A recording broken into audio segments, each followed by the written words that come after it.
आज हम बात करेंगे अपने देश के महापुरुष आदरणीय प्रेमानंद जी महाराज जी के बारे में। तो आज मेरे सामने एक न्यूज चैनल आया और उसमें यही हेडिंग था कि प्रेमानंद गुरु जी अस्वस्थ हैं, हॉस्पिटल में एडमिट है। कसम बता रही हूँ, बस इतना सुनने के बाद आंख आंसुओं से नम हो गया, रोंगटे खड़े हो गए और हमें भी राधा रानी और लड्डू गोपाल का याद आने लगा कि प्रभु इनके साथ ऐसा क्यों कर रहे हैं आप, क्योंकि इन्होंने इस जन्म में कोई पाप नहीं किया था। ये बचपन से ही भक्ति मार्ग में चल पड़े थे। ये जिस राह से चलते हैं उस राह को साफ कर दिया जाता है ताकि वहां पे कोई कीड़े मकोड़े चींटी की जान न चली जाए। फिर भी इनको इतना दंड क्यों प्रभु दे रहे हैं आप? अगर इनको आज के डेट में कुछ होता है तो हमारे देश के लिए बहुत हानि होगी, क्योंकि हमारे देश के लाखों युवाएं इनसे जुड़े हुए हैं और सदमार्ग पे चल रहे हैं। इनका ये जो करते हैं ना वो शायद भगवान भी ना कर सके। ये भगवान के ही स्वरूप है। ये लोगों को ना सच्चाई बताते हैं, ये लोगों को अच्छे मार्ग पे चलना सिखाते हैं, ये लोगों को धर्म के रास्ते से जोड़ते हैं, ये लोगों को भ्रमित नहीं करते। जब इनके पास कोई पहुंचता है ना और ये बोलता है कि मेरे कमर में बहुत दर्द है और ठीक नहीं होता है गुरुजी, तो ये नहीं बोलते हैं कि मैं मंत्र मार रहा हूँ ठीक हो जाएगा। ये बोलते हैं कि डॉक्टर के पास जाइए, डॉक्टर से सलाह लीजिए। तो आज मैं आप लोगों को एक के सामने इनको लेकर के आई हूँ। ये अस्वस्थ है, जैसे कि आप सभी लोगों को पता है कि इनकी दोनों किडनी काफी सालों से खराब है और लाखों भक्त तैयार है अपनी किडनी देने के लिए, लेकिन इनका एक ही शब्द होता है कि नहीं, एक किडनी में हमारे गोपाल जी हैं और एक किडनी में हमारी राधा रानी है, हम किडनी नहीं निकलवाएंगे।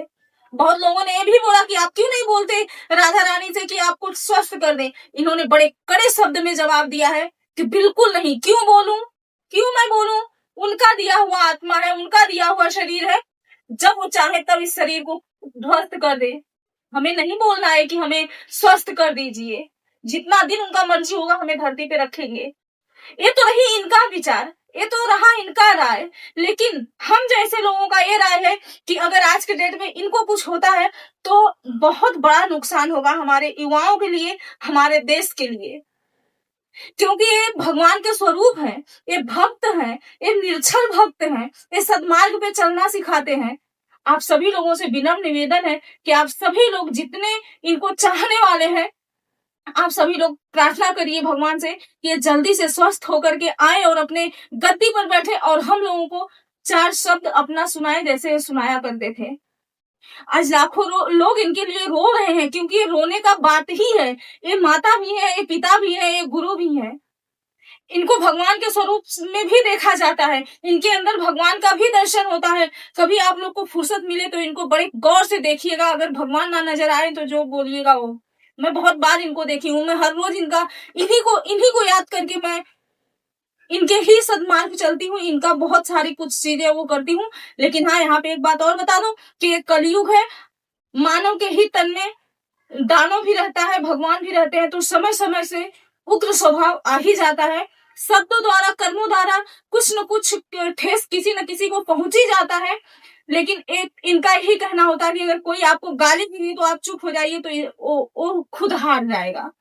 लेकिन ऐसा नहीं होता है, क्योंकि हम लोग तुच्छ प्राणी हैं, नहीं होता। फिर भी हम लोग कोशिश करते हैं कि हम जो ये बोल रहे हैं कम से कम एक कण तो अपने अंदर लाएं, और आता है, जीवन में परिवर्तन आता है। मेरा खुद का अनुभव है।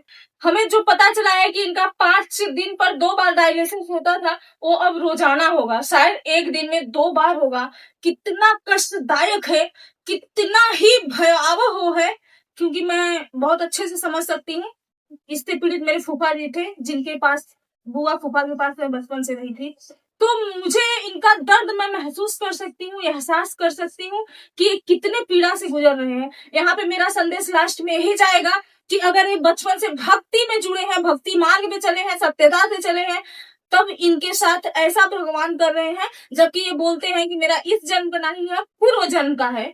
तो हम जन्म जन्मांतर से ना जाने कितने कर्म खराब किए हैं, तो इस जन्म में भी हम ना जाने कितने गलतियां हमसे होती है, कितने कर्म खराब होते हैं। तो सोचिए हम आम आदमी का क्या हो दुर्दशा होगा धरती पर भी, और गरुड़ पुराण के हिसाब से, संत महासंत के हिसाब से वहां पर भी।